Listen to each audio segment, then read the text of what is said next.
संध्याकाळचे 10:30 सॉरी रात्रीचे 10:30 वाजलेले. रात्रीचे वाजलेले जवळपास 10:30 आणि सगळ्यांचे जेवण झालेत. माझ्यासाठी एकट्यासाठी आणून ठेवलेलं वाटतं.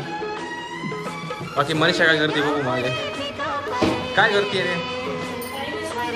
जेवण झालं तुझं. चला माझ्यासाठी थांबली.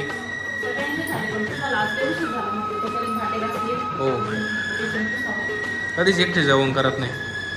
नेहमी मी पाहिजे असतो तेव्हाच आम्ही सगळे एकत्र बसतो. आपले बच्चे कंपनीचे जेवण केलं का. परत जेवायचं आहे डबल. सकाळी ताण होऊ नये म्हणून सगळे भांडे वगैरे मस्तपैकी घासून घेतलेत. फरचे बिरचे सगळं क्लीन करून टाकलंय. भरपूर कामं नुसते कामच कामं. जाऊ दे चला जेवण करायला.